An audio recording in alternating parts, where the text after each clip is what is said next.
I thought I was alone. It was a quiet morning, the kind where the silence settles over everything like a blanket. The house felt empty, like it had been holding its breath for weeks. I wandered through it slowly, the floorboards creaking beneath my feet, coffee in hand, wearing an old robe I hadn't thought about in years. The mug was chipped, something we'd meant to throw away ages ago. Funny how things stay long after they're useful, just like memories. My son had come home the night before. No warning. He just appeared in the doorway, older than I remembered, taller, broader. His voice had changed, but it was the silence between us that said the most. The kind of silence that stretches out over years and miles and all the things we never said. He dropped his bag by the stairs and hugged me, awkward and half-hearted, the way people do when they're not sure if they're welcome or just expected. I patted his back like it was muscle memory, trying to ignore how long it had been since we'd had a moment that didn't feel distant. That morning I kept glancing down the hallway, pretending I was just listening for the sound of his footsteps, but I was waiting. I told myself I wasn't, but I was. His presence had changed the house, made it feel heavier. Or maybe it was me who had changed. I stood by the kitchen window, letting the breeze touch my skin where the robe had loosened. I should have gone upstairs, gotten dressed, started the day like everything was normal. But nothing felt normal anymore. Not since his mother left for work out of state. What started as a temporary thing had stretched into something indefinite. She called less, texted like a stranger. We stopped talking about the hard stuff, then we stopped talking at all. There were nights I'd forget what it felt like to be seen, touched, heard, and mornings like this reminded me just how alone I'd become. So when I finally walked upstairs and closed the bedroom door, it wasn't about anyone else. It was just about trying to feel human again. I sat on the edge of the bed, breathing in the stillness, trying to remember the last time I felt at peace. I couldn't. I let my mind drift, not to anything inappropriate, but to warmer days. Laughing in the kitchen, holding hands in the car. My son riding his bike down the street, shouting for me to look. Memories that didn't hurt before. Now they did, and then the door opened. I flinched, not because of what I was doing, but because I wasn't ready to be seen. My son stood there, eyes wide, caught in the awkwardness of the moment. Neither of us moved. I knocked, he said quietly, a little embarrassed. I just didn't want to wake you if you were sleeping. I pulled the blanket higher, more out of habit than modesty. You should knock louder next time, I said with a tight smile, trying to make light of it. But my voice cracked anyway. He lingered, unsure. Then he stepped back. I was going to the store. Thought I'd ask if you wanted anything. I looked at him, really looked. Older, yes. But there was still a softness in his eyes. A question he hadn't asked yet. A moment trying to happen. No, I said. I'm good. But even I didn't believe myself. He gave a small nod and closed the door gently behind him. I sat there in the silence, heart racing. Not from shame, but from the ache of all the space that had grown between us. That should have been the end of it. But later that night after dinner, after the dishes were done, after the world had gone quiet again, I heard a knock on my door. Just one. Soft. I almost didn't hear it, almost convinced myself I imagined it. But it came again. I opened the door slowly. He stood there barefoot, hair messy from bed, eyes searching. I couldn't sleep, he said. I stepped aside and let him in. We didn't say much, just sat there on the edge of the bed, both of us staring ahead. And somehow in the stillness, something shifted. Sometimes healing doesn't come from grand gestures or perfect words. Sometimes it starts with showing up. Sitting in the silence, sharing the quiet with someone who finally feels like home again. One hand in the pocket of his hoodie, the other hovering uncertainly at his side. I couldn't sleep, he said, his voice low, unreadable. Not after everything, not with all this still in my head. He wasn't embarrassed, just unsettled, thoughtful. I didn't say anything. What could I have said? That I understood, that I hadn't stopped thinking either. When he left the room earlier, I thought it was over. But instead of forgetting it, I'd laid back down and unraveled. mind tangled in the weight of everything we hadn't said for years. He looked up. Our eyes met. And there it was again. That quiet tension, that pause that always sat between us like a line we never dared to cross. "You can't just show up like this," I said, trying to sound firm, but my voice shook more than I wanted it to. "I didn't mean to," he replied softly. "I wasn't trying to mess things up. Didn't stop you from staying." His lips parted, maybe surprised I said it out loud. Maybe he thought we'd pretend it didn't happen. But I wasn't pretending anymore. I couldn't. He took a breath and turned slightly toward the door. I should go, but I didn't move, and neither did he. "You said you couldn't sleep," I said quietly. "So what? You thought you'd just show up here?" "I don't know," he admitted, his voice barely above a whisper. "Maybe I just didn't want to be alone tonight." That hit me harder than I expected. Something inside shifted. I opened the door a little wider. "You can come in." He hesitated, glanced down the hallway like he was second-guessing it, then stepped inside, closing the door behind him.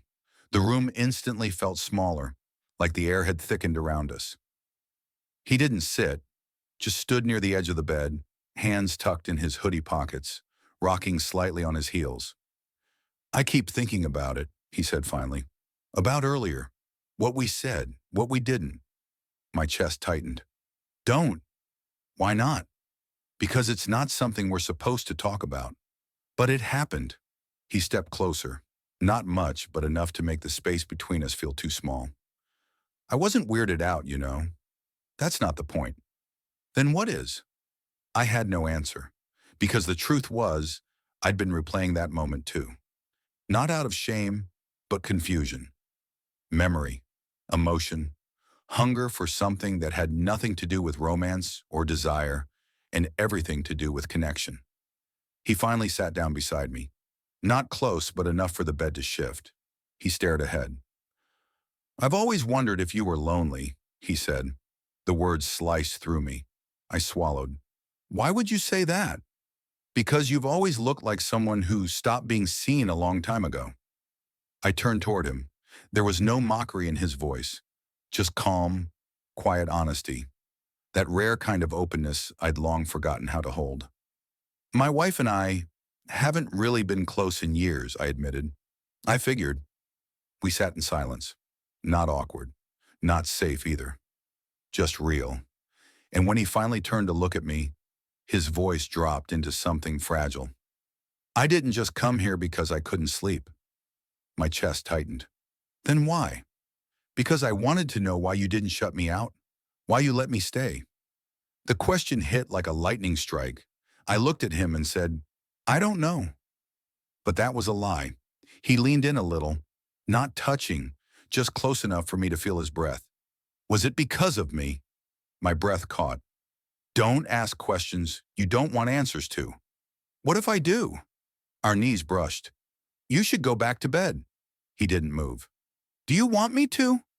The silence that followed burned with meaning. I whispered, "No." Just one word, but it changed everything. He didn't speak, just sat there with me in the dim light, both of us barely breathing, like we knew something had shifted and there was no going back. "You're shaking," he said softly. I blinked. I hadn't noticed. "I'm fine," I murmured. "No, you're not." His hand reached out, barely touching my arm. Just a gesture, but it felt like the ground shifting beneath me. "You don't have to be afraid," he said. "I'm not afraid of you," I answered too quickly. "I'm afraid of myself." He looked down for a moment, thoughtful. "You think you messed something up earlier?" "Don't you?" He shook his head. "I think I've never seen someone be that real. Not in a long time. It didn't freak me out. It made me feel something else." I swallowed hard. "You weren't supposed to see me like that." "Maybe not," he admitted, "but I'm not pretending I didn't." He shifted slightly and now our shoulders touched. My body tensed, but I didn't pull away. I couldn't. My mind screamed at me to stop, to shut this down before it went any further. But my heart was already moving toward him, one uneven beat at a time. He watched me for a long moment, like he was waiting for me to speak, but I couldn't find the words. "It's weird," he said, more to himself than to me. "When I was younger, I used to think you were untouchable. Like you had all the answers. Like you were a wall no one could break through. And now, I asked, my voice barely above a whisper. Now I see you, he said. Really see you. And it scares me how much I want to understand what's underneath. My throat went dry. You don't know what you're saying. Yes, I do. His hand was still on my arm, his fingers curling slightly, like they were claiming something unspoken. My skin buzzed beneath his touch. Every nerve alert, every instinct in conflict. You shouldn't feel this way, I whispered. But I do, and I shouldn't want this. But you do, he echoed, as if it were the most obvious truth in the world. His face was closer now, not quite kissing distance, but almost. Close enough for me to see the twitch in his jaw, the flicker of conflict in his eyes.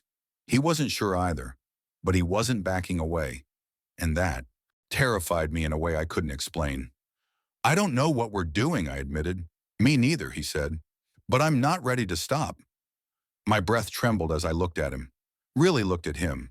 Not as my son, not as the boy I'd raised, but as someone entirely different.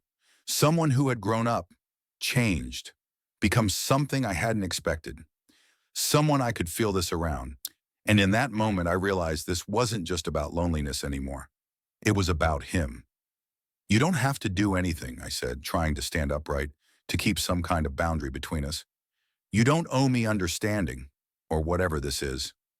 He leaned in a little closer. What if I want to? The question pressed into me like heat under my skin. I felt it everywhere, and I had no answer. I don't want to break you, I whispered. Then don't, he said. Just let me in. His fingers slid down my forearm, wrapping lightly around my wrist. It wasn't possessive. It wasn't forceful. It was intimate, careful. The kind of touch that waits for permission, but hopes it's already there. And then his forehead touched mine. Not a kiss, not yet, but it was enough to steal the breath from my lungs. I'm right here, he said softly, and I'm not afraid. The weight of that truth hit harder than I expected. I closed my eyes and let my head lean into his just slightly, just enough to feel the warmth between us hum. You should go, I whispered one last time, weakly. Lying. Say it like you mean it, he murmured, and I will. But I didn't. I couldn't. Instead, I opened my eyes, and I didn't let go. The room felt different after that. I hadn't told him to leave, like something had cracked open between us, something quiet and unseen. Every breath felt louder. Every glance lingered. The silence was no longer heavy. It was charged. His forehead still rested against mine, the space between our lips nearly gone. We hadn't kissed, not yet, but the moment stretched thin between us, trembling with the weight of what might come next. His fingers still circled my wrist, not gripping, just touching, like he was waiting to see if I'd pull away. I didn't. You're still shaking, he whispered. I tried to steady my breath. It didn't work. Are you afraid of me? He asked, and I couldn't tell if he wanted the answer. I didn't speak, because the truth was, I didn't know who I was afraid of anymore. My eyes drifted closed for a second, not retreating, just trying to breathe through the knot in my chest. I felt like I was standing at the edge of something I couldn't return from, and I didn't know whether to jump or run. Then I felt his hand on my jaw, gentle, warm, guiding. He tilted my face just slightly toward his. I opened my eyes. His were already on me, focused, calm, but burning. Don't stop me, he whispered, and I didn't. His lips brushed mine. Barely. Not a kiss. Not really. Just a question shaped in breath and heat. My pulse throbbed in my throat. I stayed still for a second, long enough to see if he'd pull away, realize what we were doing. But he didn't. He kissed me again, firmer this time, slower, like he'd been waiting. My body responded before I gave it permission. My hand found his waist, tentative fingers curling into the soft fabric of his hoodie. I didn't pull him closer. Not yet. But I didn't push him away either. His mouth moved against mine, careful, almost reverent, like he was exploring, like he didn't want to miss a thing. When he finally pulled back, his eyes searched mine. Are you okay? I nodded. Barely. I don't know how to do this. Neither do I, he said. But I don't want to stop. He leaned in again, and this time I met him halfway. The kiss deepened, warmer now, more open. He tasted like mint and sleep, like something unfamiliar, but already addictive. My hand moved without thought, slipping beneath the back of his hoodie. I felt skin, heat, muscle. He shivered at my touch, and something about that made my breath catch. He shifted, kneeling slightly on the bed to close the space between us. The blanket fell from around my waist, pooling at my thighs. His gaze dropped, not in shock, but slow, quiet observation. "I didn't mean to see you earlier," he said softly, "but I haven't stopped thinking about it since." I swallowed hard, heart pounding. "You're not supposed to say things like that." "Then stop me." I couldn't. He moved closer. His hands found my waist, still light, still gentle, like I could stop it at any moment. But I didn't want to. I hadn't felt someone this close in so long. And it wasn't just physical. It was him. His scent, his voice, his breath. Him. The hoodie came off first, pulled over his head in one slow motion. I traced my fingers across his chest, feeling the warmth of skin and the subtle lines of muscle beneath it. He didn't flinch, didn't hesitate, just watched me, and his gaze burned like it had nowhere else to go. I could feel his heartbeat, fast and nervous, matching mine. Our legs tangled, our hands moved, slow, exploratory, no rush, no fear, just need. He kissed down my neck, his lips brushing against my collarbone, chest, and ribcage. Each touch left a fire behind, each pause making it harder to breathe. And then his hand slid lower, cupping me through the fabric of the sheet. I gasped, sharp and shallow, my body arching up toward him. "Tell me to stop," he murmured against my skin. I didn't. I couldn't. My fingers gripped his shoulder, holding him there. His mouth met mine again, urgent now, hungrier. His hand moved with more confidence, sliding beneath the sheet, skin on skin. I let out a soft moan before I could catch it, and his breath stuttered in response. I felt him against me, hard, warm, pulsing with tension. My body responded in kind. We pressed together, shifting, grinding. No words now, just sound, breath, the rustle of sheets, and the thrum of something that had been building for far too long. He moved over me, his hand supporting himself on either side of my head. I looked up at him, his hair falling into his face, his chest rising and falling with uneven breaths. "You're beautiful," he said, his voice cracking slightly. I wanted to tell him not to say that, but I couldn't. Not when it felt like the truth. His hand slid down again, wrapping around me, skin to skin, and I let go of the last shred of resistance I had. We didn't rush. We didn't speak. It was all quiet urgency. Touches that lingered, hips moving in rhythm, hands that clung like they were afraid of being let go. I felt myself unraveling with every motion, pulled apart by the way he looked at me, touched me, breathed my name. And when it finally happened, it wasn't loud, it wasn't wild. It was desperate, soft.